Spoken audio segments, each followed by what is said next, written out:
Welcome back to the Crude Project, everyone. I'm here with Ant and Kevin the 2 Cent, and as always, we have a great episode for you guys. We have a bunch to discuss, starting with Ant. What's the first thing on the dock that we are going to go over? Well, it's kind of all wrapped around the addition of the 28th Amendment and what kind of that means, and none of it's really good.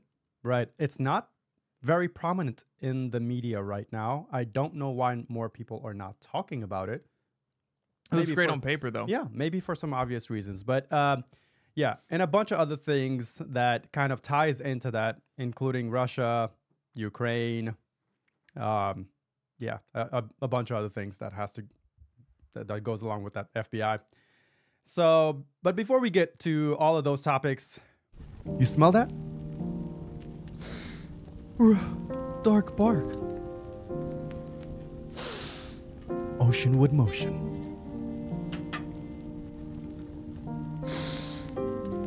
Exotic executive. Smells like success. Do you want a scent that'll hide your farts? Dark bark. Do you want a scent that smells like a vacation you can't afford?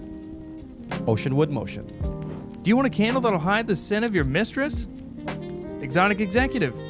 We told you we would do it. We've partnered with IllumineScents. We've created our own scents. Skip the FOMO. Buy our candles.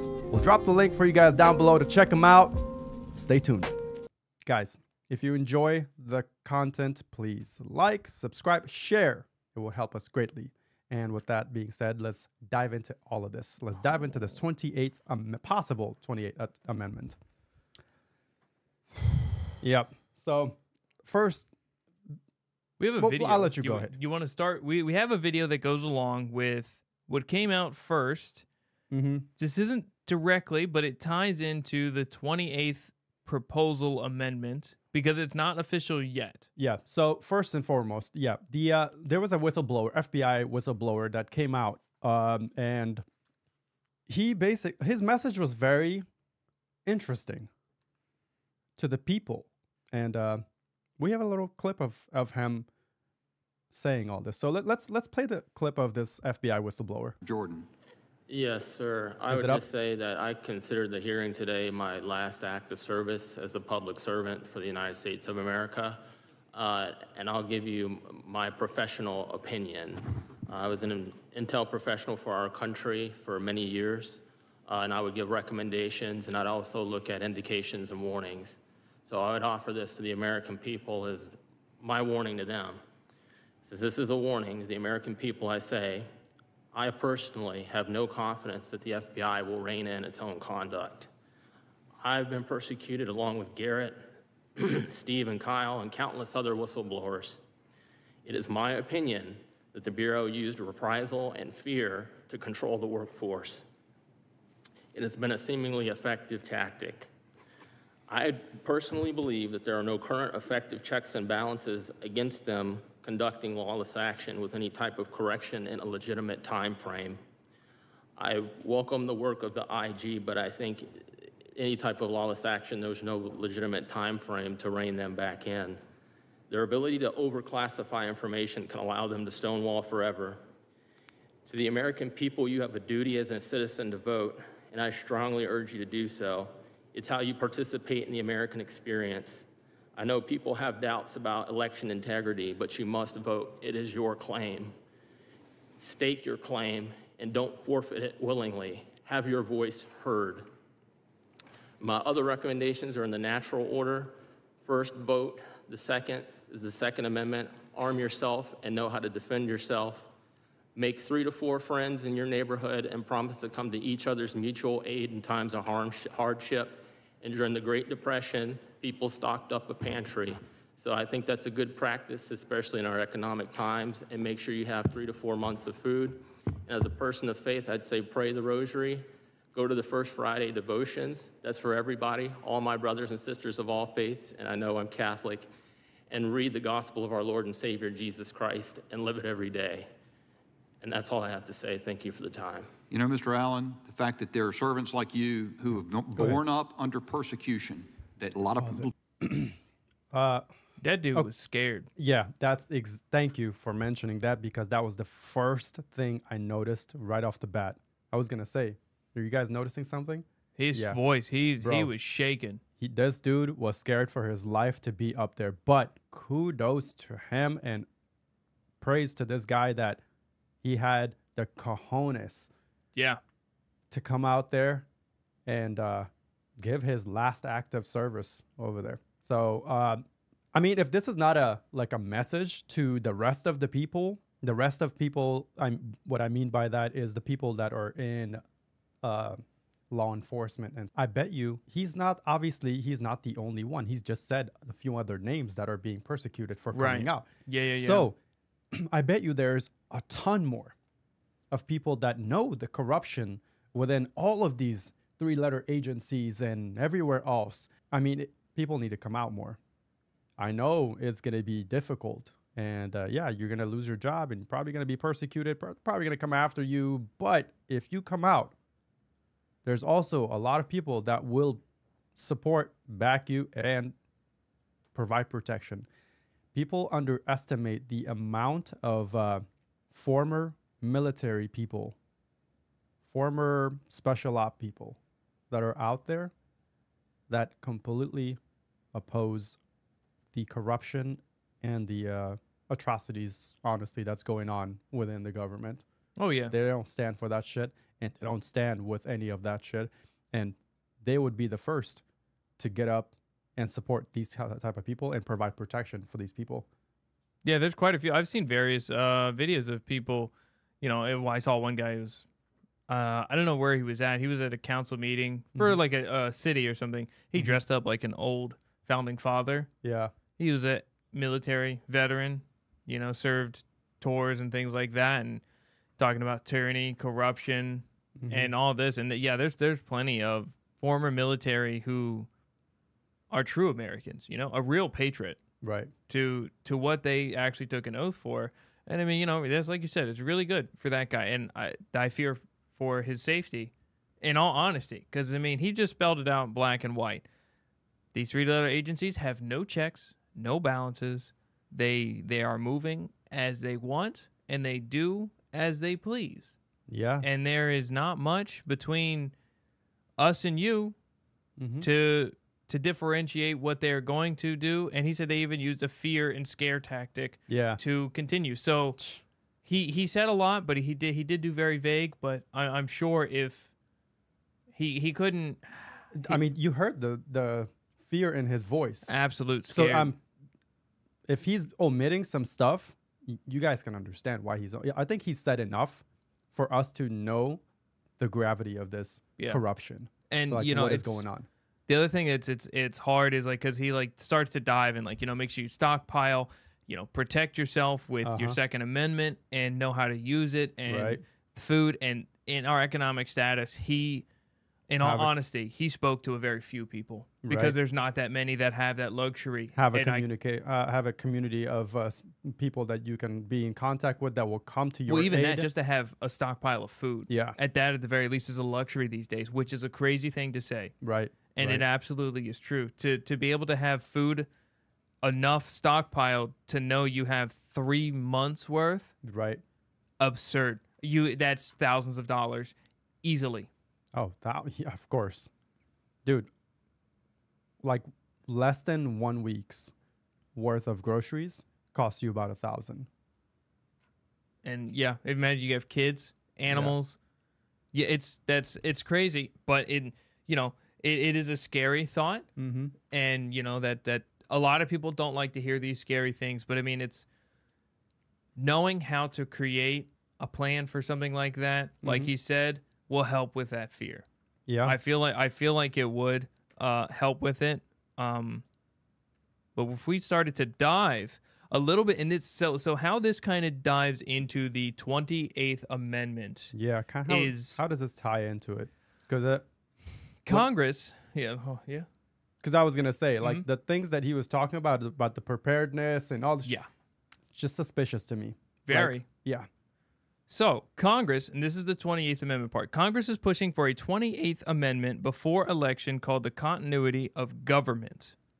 So, in this event, of 100 or more members of Congress dies, no election will be needed to replace them.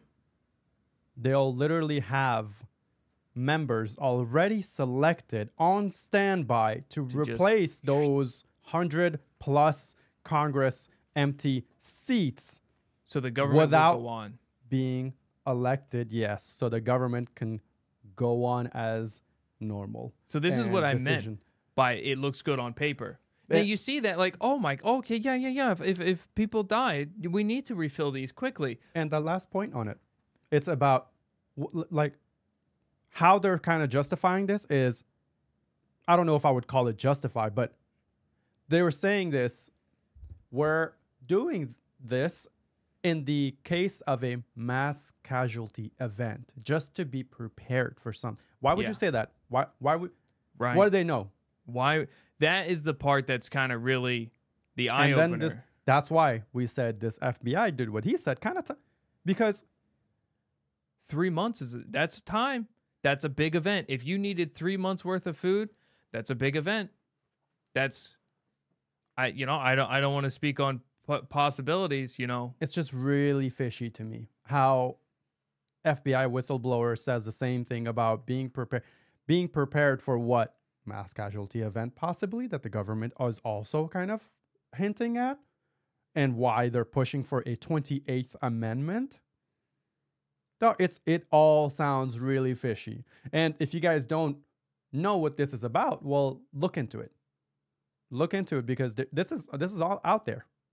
This was announced. This is it's not a secret or anything. Continuity of government. And I want to say a few months ago, maybe almost even up to a year ago, right? A UN leader made the exact same speech that whistleblower did, but leaving out the corruption part, right? Right. He made, and I do not remember, he was a general of the UN. If I'm assuming for the Americas. He was one of the leaders of, I don't remember the exact name of the dude or whatever, but he was definitely a UN leader. Yeah, he was like a general or a higher general, and he made almost the exact same thing, that the American people need to be prepared, 3 months worth of, and it's the same thing he said. But this was a while ago. But you have to know, like, a lot of these major events that are happening, like war, invasions of countries, they don't happen overnight. Sometimes it takes months or even years, right, to really make a difference or a change. But when you're starting to see these things starting to pop up in various places, you got to start to listen. The worst case scenario is you have 3 months worth of food, right? I don't see a downside in being a little prepared. I'm not saying you have to be like this whole prepper over the top, wall to wall detergent. But hey, I'll be honest with you, nothing hurts. As long as you know how you're doing it correctly. But I just wanted to add that there was a UN leader who made that same statement, that the American, specifically the American, but he was a UN official for America. Right. But he said that be prepared. 3 months worth of food, have a community, be able to have a plan, have a place to go, emergency. And I mean, it does sound very generic, but it's not something you would want. You'd want to hear it, but not want to hear it. You know what I mean? Depending on the circumstances, from someone as high up. Yeah. And this is also kind of like a red flag, warning, suspicious. How recently we see. Well, first of all, we see Zelensky once again, the beggar that he is. Right. Once again, he's here. And begging for more money, begging for more support, for more of our tax dollars to go to him. And lo and behold, we send him another $5.7 billion of that's the amount, right over, along with a bunch of, military weapons and shit. And then he's touring the ammunition factories, along with senators like Josh Shapiro, I believe, from Michigan, I think he is. This dude is over there signing bombs with Zelensky. And these bombs are So, U.S. apparently greenlit Ukraine to use long-range missiles to be used against Russia. But they're to put deep inside Russia. And there's, the purpose of these are to hit deep inside Russia, not in the contested war areas that are currently they're fighting. And Putin had a response to that. yeah, Putin had a little response to that. And Putin renewed or revised. He revised the nuclear doctrine. And guess what that says? This boy said, there's a video of him. You guys can find it, check it out, what his revised Russian nuclear doctrine is. But just to like sum it up, basically, he said if Ukraine uses any sort of missiles to attack deep into Russia, and they are being backed by a nuclear power, another sovereign nation, another nation that's a nuclear power, they're being backed by them, supported by them, Russia will consider that as an act of war, and therefore they will respond with a nuclear weapon. That's what the new law and new Russian nuclear doctrine it says. So if Ukraine hits them, again, y'all can imagine what's going on. While all of this is going on, they're over there preparing and adjusting military defenses and everything over there in Alaska. Why are we provoking people so much? This just kind of really reverts back to that 28th Amendment reason, right? All of this is starting to, and I mean, you start to see, we're starting to now kind of paint you a full picture here. Mm-hmm. You eventually have this whistleblower comes out, which is a tip of an iceberg. Mm-hmm. I mean, if you didn't know that there's corruption in the government, I don't know where you've been. Right. But we start to filter down, and then all of a sudden now we're at, if we do this, we will see nuclear war. Then you just kind of go back up the steps we just talked about. Mm-hmm. 3 month supply of food, Mm-hmm. shelter in place, Second Amendment, know how to use it, community within yourself. It kind of goes along, and I hate to say it, and I do, and I'm not somebody to put fear in people, but Mm-hmm. a nuclear war, you need. I mean, obviously, you can't go to the surface of, a heavy radiation-ridden place, but like you have to stay indoors out of the blast zone for months on end to not be affected. Well, remember when we were talking about, a while back, we were talking about predictive programming. Remember when we mentioned, why is there so many post-apocalyptic shows and movies coming out, with the latest one like being that one show, Fallout, Yeah. and how it was very, it was very suspicious how they kind of mapped out everything of like how government does things in that, right? With the bunkers and then the little secret government, how they're causing all this stuff, creating all these bunkers, Yeah. making money out of it too. You got to start connecting the dots. Why are these billionaires making so many bunkers? Yeah, no, that was And, when that came out, dude. I'm telling you, man, It's not just the billionaires that are making the bunkers. It's all of these like rich ass politicians Mhm. that have hoarded so many tax dollars. They got what they need to protect themselves. And then who's left to burn? I'm gonna build a bunker. That's all it is to it. I'm gonna build one underneath my garage. And to make matters worse, you got, who was it? It's Turkey. You got Turkey over there. Their president Erdogan, he announced in the recent UN assembly that he will be joining the BRICS, which is Brazil, Russia, India, China, and South Africa, I believe. Yeah. Those are the founding members. So wait, are they gonna be BRICS? What? With the T? Now they have Turkey. No, They're not gonna. that's just going to be the founding members, and then everyone else that just joins is they just join. Wow. It's not going to be like, oh, keep adding letters, because they already have more members solidified in there. Oh, that's true. They do. They have Yeah. like 20 members or something like that. Yeah. It's not like the rainbow community. Yeah. Just keep adding BRICS plus. BRICS. Buying a premium service to BRICS. Subscribe to BRICS Plus. They have their own flag. It's just like a fist. Yeah, just to give We're you guys holding a gold bar. No. Yeah, just to give you guys a perspective of why that's important or why that matters. Turkey joining BRICS is because they're moving away from NATO. And if they move away from NATO, well, NATO currently relies on Turkey to provide a huge number of ground army. Turkey currently has the biggest ground army, and they currently have in that region the most advanced drones. That's kind of major then. Yeah, if they switch to BRICS, that's kind of a big takeaway from NATO for that region specifically. And I mean, in a strategic standpoint, that's pretty massive. It is pretty massive, yeah. And so if they lose that, yeah, that's a huge chunk taken away from NATO.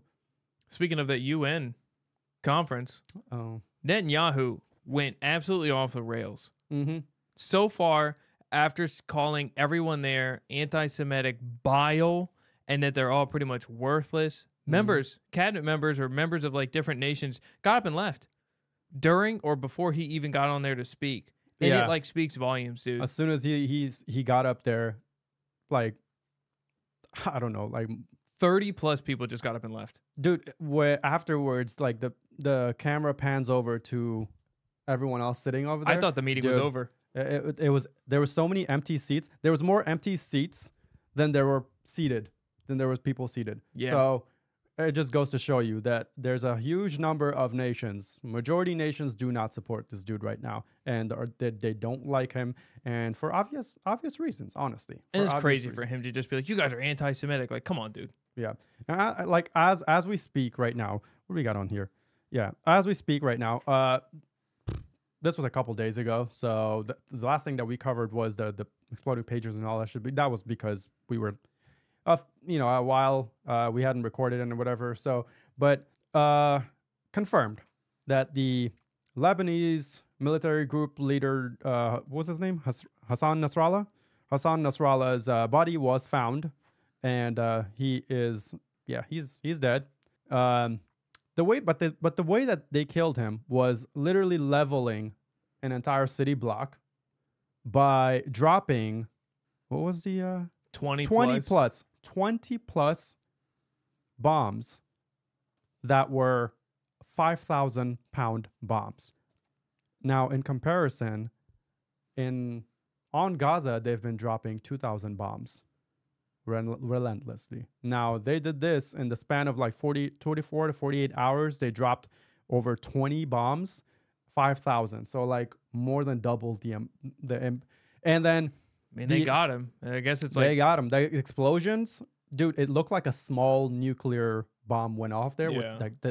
It looked like the mushroom cloud and everything.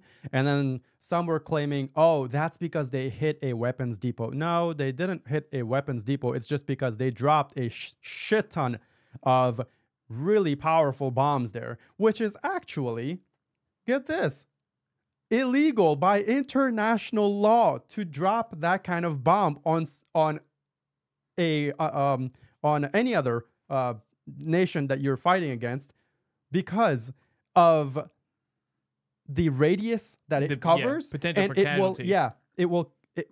The civilians will not go unharmed. That is why it's illegal to drop that, because civilian casualty is inevitable. But guess what? They dropped over 20 of those. And as a result, we have, this is spiked up by now, but over 2,000 people have confirmed been dead in Lebanon. And over 10,000 are missing under the rubble and everything. And over 1 million displaced. They're finding... they don't have no homes, whatever. They copper bombed the shit out of South Lebanon. And as we're speaking right now, they have a ground invasion ready to go.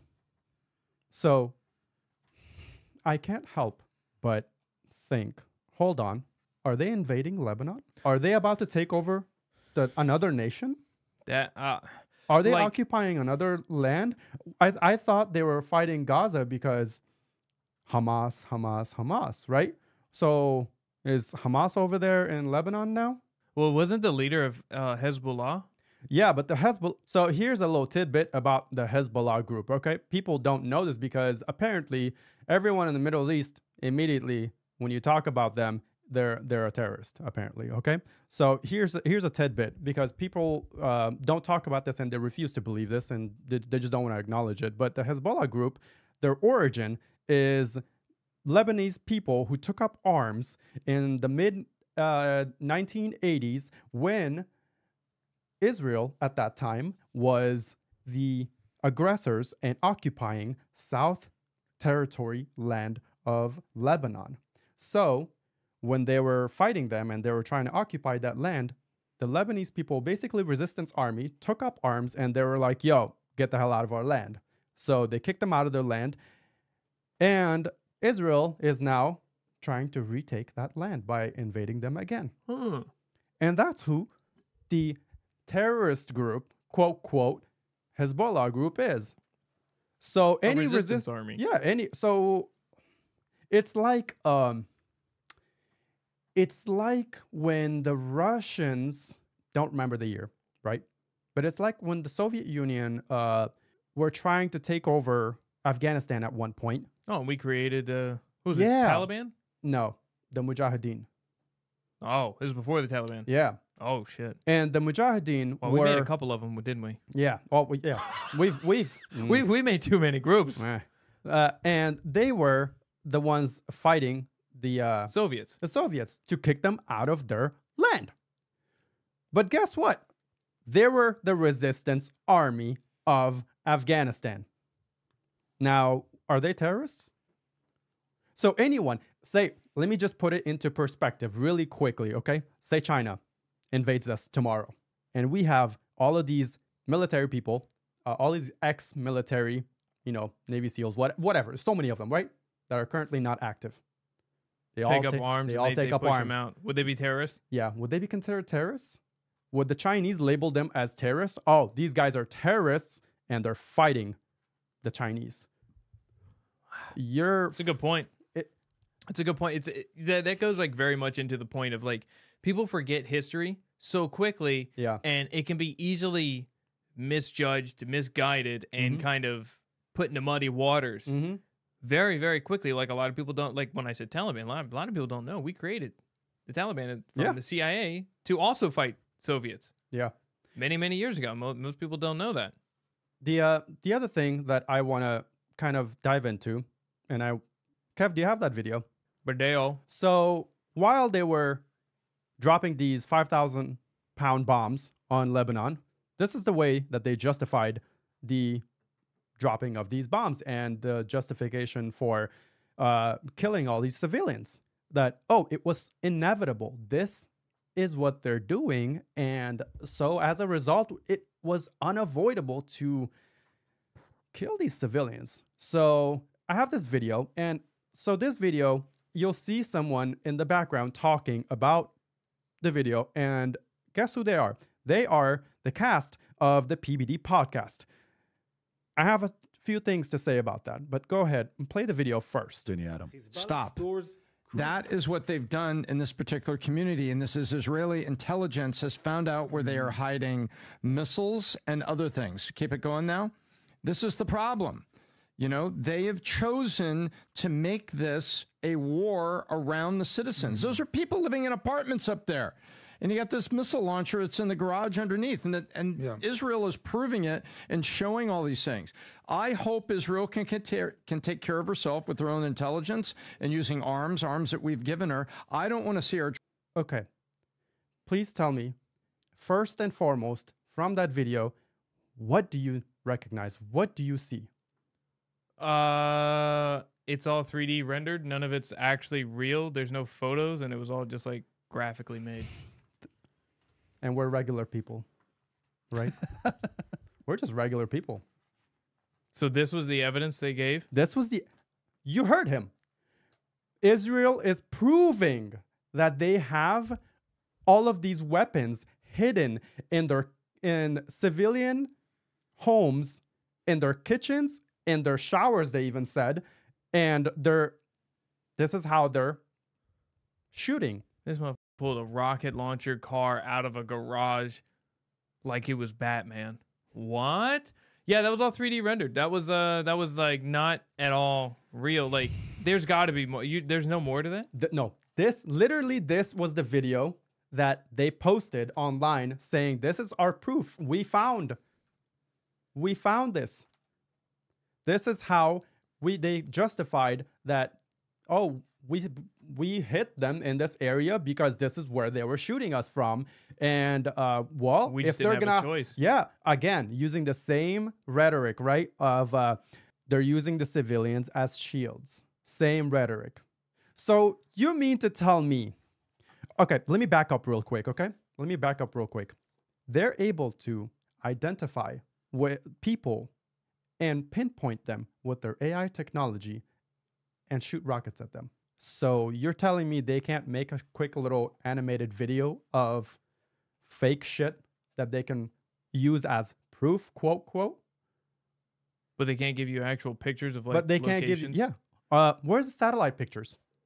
We did, at least we did that. Any infrared satellite pictures of this? Dog, you have the advanced, Israel allegedly has the most advanced technology. Can I see one infrared image of that area with these so-called rockets hiding in civilian homes' kitchens? That's weapons of mass destruction were there. Here's my problem with the cast of PBD podcast, okay? Patrick Bet David's podcast. The fact that they're narrating, the fact that they're pulling up this video and they're talking about it, and they're saying that this is the proof, and I watched the podcast, okay? Not a single one of them said or analyzed this like we did, or questioned the integrity of this video and said, hey, well, this looks like a 3D rendered image, AI generated video. It's like something they paid off Fiverr. Yeah. So they paid somebody $20. Hey, yo, make me some buildings and make a guy come out of a garage and put a rocket in the air. Dog, I'm telling you, it's like literal that's the first thing that pops into your head. Oh, that's a 3D image. That's a 3D video. It's an animated video. Well, that's not real. No, it doesn't prove anything. Yeah. You know, we did. Remember when we first invaded Afghanistan because there was weapons of mass destruction? Right. We took pictures. We actually had satellite pictures. They were all wrong. Yeah. But we still provided pictures. Right. Like, they couldn't even do that point. They couldn't even do that. And the fact that none of the cast. Was it Iraq that we first said I thought it was Afghanistan. No, it was Iraq for the weapons of mass destruction. It was Iraq. Okay. Thank you. Thanks, Kev. Okay, cool. Yeah. So, bro, it's just that's for shame, dude. That's kind of it is a shame that for the fact that PBD podcast cannot say this. You know what that tells me? They're bought and paid for. Patrick Bet David, you got some explaining to do, because I actually watched your podcast and, well, I wouldn't go as far as to say that everything you say on your podcast or provide the information on your podcast is a complete and total lie, but serious doubts about your information and about your general moral integrity intact right now, like for real. Because if you cannot debunk this as a fake AI generated 3D animated video this is the best you could do as proof, nah, dog, nah. No, I'd need to see more. 100%. I agree with that. I'd have to see something else. I'd have to see hard pictures, evidence. I can't just put that on the screen and say this is justification of killing thousands of people in the blink of an eye for that sort of situation. That's crazy. For shame, BBD. Yeah. Anyways, that was my tidbit about that I had to say about this. But guys, anything else? I think we've covered that. We'll probably continue. This is obviously going to be another ongoing thing. Yeah. Unfortunately, it's an ongoing thing. Unfortunately, we don't see an end to this bullshit, senseless nonsense, senseless war. And I'm thinking this is going to escalate even further, especially with the ground invasion as we're speaking that's about to happen. dude, I don't know what's going to happen. It's probably going to intensify. I don't know. But yeah, we'll keep you guys updated with this stuff, and we'll probably, talk about it more. Yeah. Sounds good. All right. Well, with all that being said, guys, if you enjoyed the content that we provide today, please subscribe to the channel for more content like this. Go over to our Spotify channel. Follow us for a great commute listen, and we'll see you guys on the next one. See you.